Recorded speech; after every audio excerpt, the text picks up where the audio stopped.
Hello and welcome back to Shelf Center. This is Bryce. Thank you so much for stopping by. Please like and subscribe if this ends up being something you like. Thank you so much. Anyway, let's jump into somewhat of a review for this. Now, I know I just spent approximately 20 minutes trying to argue that the previous book in the Malazan Book of the Fallen, that would be Dead House Gates, is one of the best fantasy books of all time.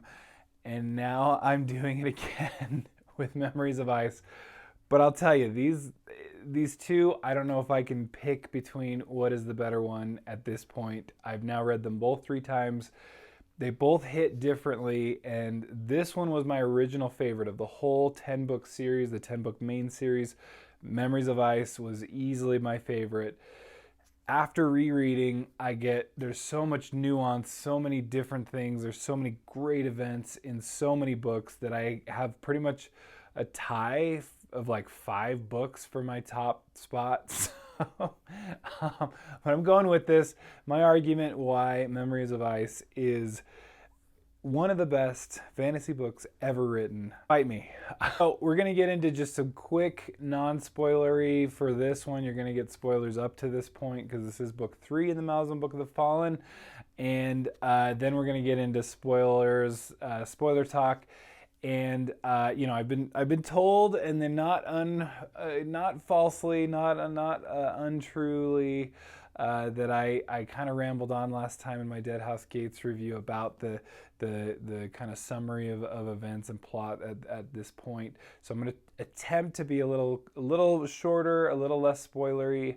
Anyway, I have an argument that I don't think you can really be too spoiled in the Malazan world. You can be spoiled on some big events, but if you're just kind of talking in generalities about a number of things, you got to go pretty far, I think, to get a good spoiler that won't do anything.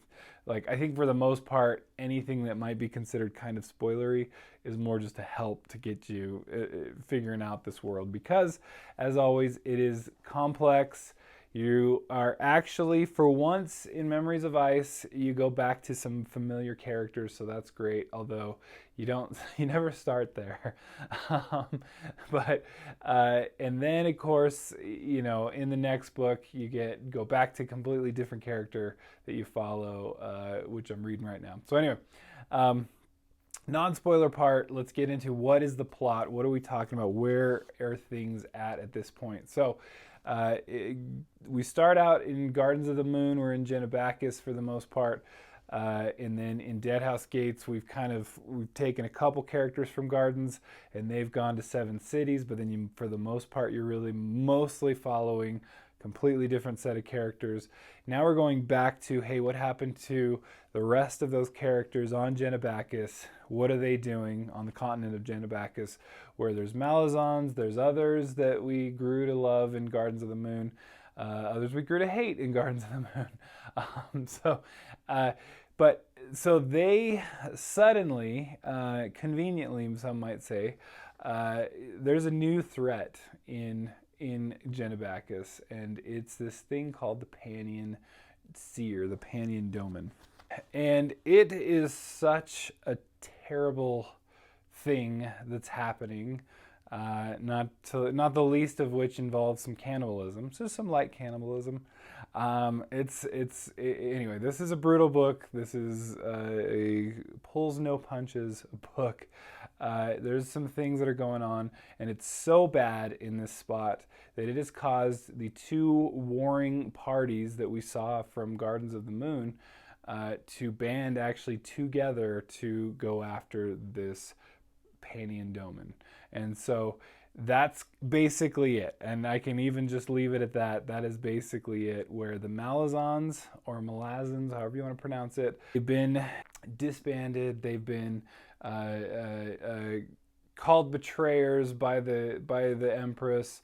They are kicked out of the Malazans, essentially, of the Malazan Empire, and they're on their own now.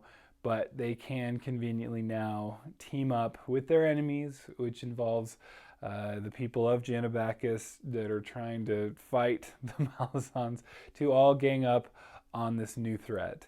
And so you've got both Whiskey Jack, Dujek One Arm, those are the great Malazans, the bridge burners, and everyone else who's still been there under Dujek One Arm, who's the fist, the high fist, which is the top of the leadership, pretty much general, 4-star general. I don't know my stuff enough. I'm getting older, so I think it's time to start reading more World War II books, right? Like that's what you're supposed to do. So anyway, then teaming up with their former enemies, Anomander Rake, Kaladin Brood, Calor, and we learn a little bit about him in the prologue here. So, and then just some devastating stuff right from the prologue. You can tell what kind of a person Calor is, where he's approached with all of his atrocities, and some gods team up to stop him, and they say, hey, we're not going to let you be king anymore. And he goes, king of what? And he already killed all of his people off, just to spite the people trying to stop him. That's the kind of guy we're dealing with. Horrible, just as bad as you can come, just as petty as you can get.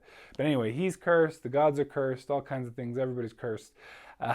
So, yeah, but somehow he's at the top of the hierarchy of this, what is it, the Freedom Army or something? What do they call themselves? Anyway, that's basically it. So that's kind of like the no spoiler section, and then we've got all of our friends together. So I'm going to jump into spoilers just to get into the fun, the great stuff. It's going to be a little jumbled. It's going to be all over the place because there's just so much going on with this. I want to mention it all, but I don't want this video to be an hour long. So those are my goals here, trying to condense as much into this as possible, and I love everything in this 1,000-page book. So anyway, all right, now we're into spoilers. Anyway, there's so much going on here. That's what, there's just so many things like that I just love about this one. This is where you really, really get to know Whiskey Jack. If you weren't impressed by him in Gardens, then Memories of Ice is really where you get impressed by him. One of the cool things is Whiskey Jack's relationship. A Tisty Andy woman, Corlat, falls in love with him, head over heels.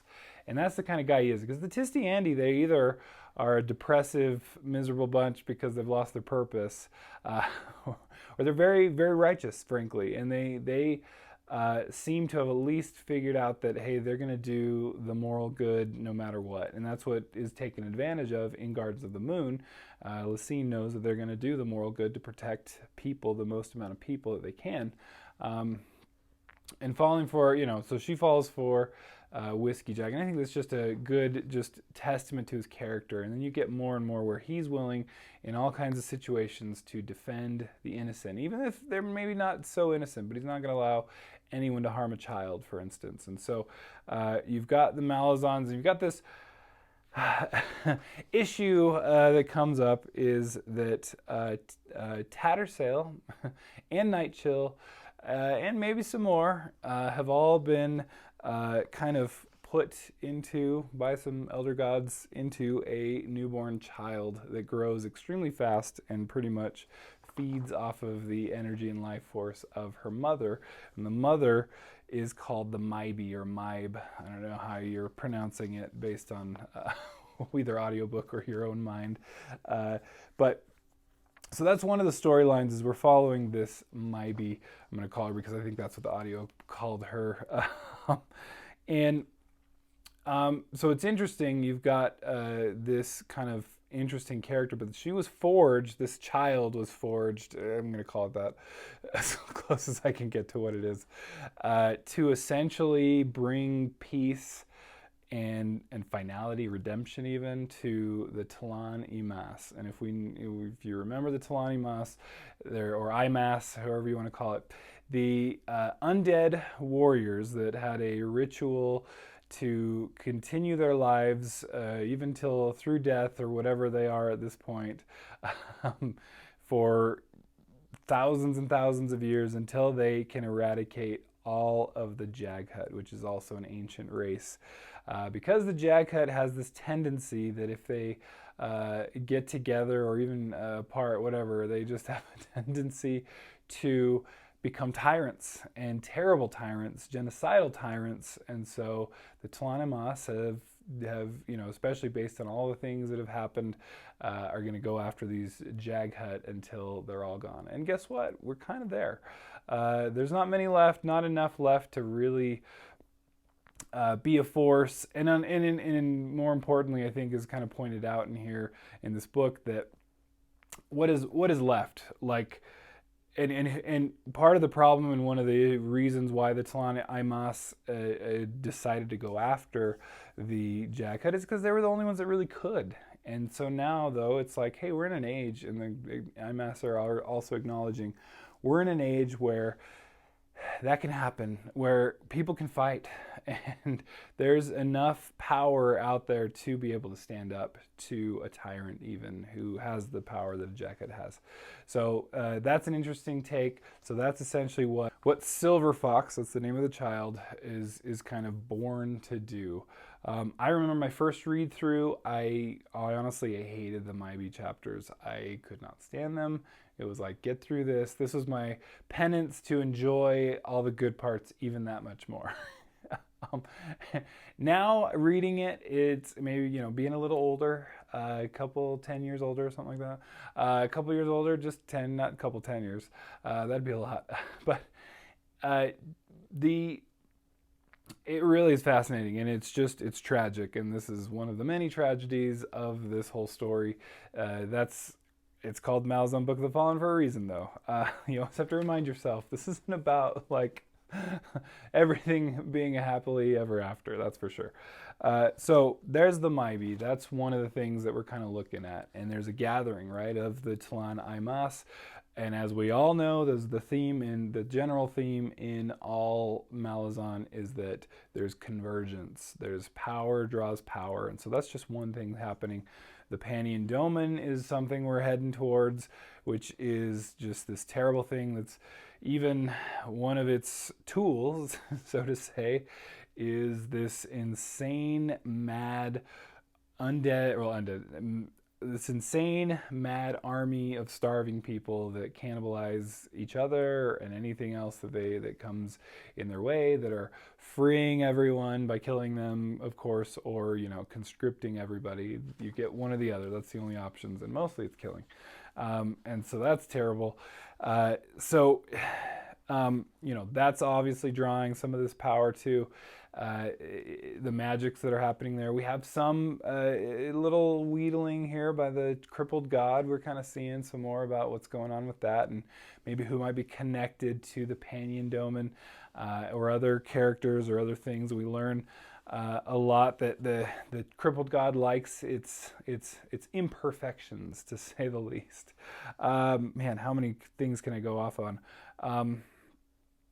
You've got other beings are converging here. So obviously we've got Malazans, we've got the Liberation Army. I forget what's the dang name that they call themselves. Anyway, and you've got Tlan Imas gathering here at the same place, all heading to the same place. The cannibals. You've got also one of my favorites, actually, of the whole series. So what happens is the Segula were sick of the Panions, and they're this race. They're on an island. Apparently Panions are heading out to this island of the Segula, and the Segula are let's say a little bit warlike. They like to fight, and they have a whole class system where they rank each other by their battle prowess, essentially. And so they have one-on-one battles with each other to decide and to figure out who's the top, who's the best. And so they're such good fighters eventually over the, however long they've been doing this, thousands of years maybe, I don't know how old this race is, to be honest. There's not a lot of info on them in it. That's what makes them. They're the Segula, I'm calling it here. The Segula are the Boba Fett of Malazan, I'm just saying. I want to learn more, and there's just enough there to get you more. And if you love Segula and you want to learn more, Orb, Scepter, Throne in the Malazan Empire series by Ian Cameron Esselmont has a ton about it. It's great. Highly recommended. But Segula, essentially one of the cool things about them is that they mark themselves. They all wear this like mask, and that shows what rank they are, right? and so you could be in the thousands, but you know, when you get up to the top couple, you're pretty dang good. One of the one of the best stories in this that I just love is that Animander Rake happened to be there, happened to appear on the island, and because he's not going to back down, he's Animander freaking Rake. Multiple people challenged him because that's what happens as a Segula. If you're not backing down, they're going to challenge you, and you're going to either be on the ground or you're going to be beating them, and you're going to take their place, right? That's how you get up in this hierarchy. And so Rake started so many fights because he wasn't backing down. He's freaking Animander Rake, thousands of years old, and like wields Dragnapur, the sword that we learn a lot about in this one, which is great and terrifying. That takes people's souls and makes them drag a freaking wagon up to the rent. Anyway, it's just nuts. But he's there on this island, Animander Rake, and he has so many fights that he ends up actually ranking himself up at the 7th level until he's able to just jump out of there. He could have gone further, I think. I'm gonna say that he could have gone further. It's freaking Animander Rake. He's a legend. And so I just love that story, just like casually, like a casual story. And so anyway, these Segula, they hate the Panions too, and so they're going to fight them. They decided to send an army, a punitive army, to the mainland to fight these Panions, and they sent three warriors. And I just love it. I love this concept. It's insane. And I know some people consider this book the kind of like more comical, like almost like too much, like cartoonish of the books. But I just love that concept because it's such a conceit. These conceited people absolutely are going to send a punitive army of 3. One of the 3 is the third, like third ranked, 1, 2, 3. And so that's a pretty good one. Anyway, and the others are also pretty high ranking, and they're no one to take lightly. And they're just, anyway, so they're great fighters, but again, they're just 3 of them. But they, when they get here, somehow they fall under, they run into the sister of Animander Rake, Envy, Lady Envy, and she immediately ensorcels them and puts them under and makes them her servants. And so even though they have great fighting and martial prowess, they're not immune to sorcery, sadly. And so then when we meet them, they are heading toward the Panion Domain together, and she's got business there too. But they run into a couple of, again, favorite characters, Tok the Younger, and then Onos Tulan, also known as Tool, who is an outcast Tlan Imas. He does his own thing, and he's one of the funniest characters ever. If he's thinking about stuff, it's futile, right? Anyway, it's so great. So he gets there and immediately is having fights with the Segula. So the whole time is like the Segula trying to fight Onos Tulan, because he's the first sword of the Tlan Imas. So he's not going to back down, and he's also like going, well, if I can't beat these guys, then I can't be the first sword anymore either. Anyway, they all got this pride issue. Nobody can back down from anyone. Lady Envy's disgusted and tired of it. Tok already takes, hey, like, I'm good. I got one eye. I'm fine. But anyway, that's just, I could go into story after story, because Tok the Younger is just another tragic story that he is just amazing. The tragic story and ending of Whiskey Jack is just, oh, dude, and especially by Caller's hand. Like, I needed more reasons to hate him. Let's see, I'm just trying to blaze through now. At this point, it's getting too long here. Ikovian, are you kidding me? Just one of the greatest characters ever. And you just, when, he's one of the Grey Swords. They're mercenaries, but it's in a weird way. And like in honoring their god Fenrir, who's the god of war, they are mercenaries technically, I guess, but they're still like honoring their chain of command, their code. And so they're very honorable, and they are trying to do what they can to defend Kapistan, which is a country or a city that's very close to the Panion Domain, and that the Panion Domain is trying to take. But of course, their ruling council is trying to do anything they can to prevent that or harm that or whatever. But just, again, using their own their own pride, having their own pride and egos getting in the way. They all know what's best. It makes it very difficult, and anyway, there's all kinds of struggles. But one of the biggest parts of Memories of Ice is Itkovian taking essentially Silver Fox's role and redeeming all of the T'lan Imass in himself. There's a lot in this book about, he's kind of a Jesus Christ type figure, right? Redeeming thousands and thousands of people. And he's just, but there's this also kind of pushback, I think, in just Erikson's writing of like, trust yourself, right? Trust yourself and don't trust anyone else, even the gods. And so that's an interesting part that I just find fascinating throughout this whole series. I think you can compare Whiskey Jack. He's Ned Stark in Song of Ice and Fire, since we're comparing things. I think he's absolutely the Ned Stark, almost too honorable, and that's one of those things that gets him killed, because he won't get his leg fixed to be able to, which then lands him tripping or just kind of, faltering, I should say, and then getting killed by Calor. There's so much about the bridge burners and some backstory on the bridge burners. I love it, especially Quick Ben. That's really fascinating how they were forged through Raraku. You kind of have a lot of this idea of that, you create your own ascendance, but it takes pain, it takes effort, it takes all kinds of things. It's a struggle, to say the least. One of the things is learning more about Lacine. We learned in Deadhouse Gates that maybe not everything is what we thought it was, and even more so, stuff that I missed my first read completely. I still hated Lacine at this point in the books. I don't think I ever stopped hating her. But this is one where she's got given a lot of redemption herself, and so in this series, you have a hard time. Well, you start to learn, and I think it took me a whole read through of the whole series to learn not every bad guy, just because they're a bad guy from one person's perspective, is a bad guy.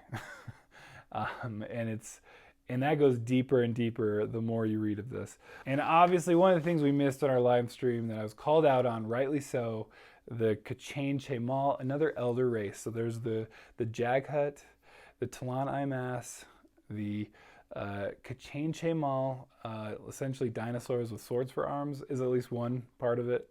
There's short tails. Anyway, there's all kinds of different ones, a couple different ones.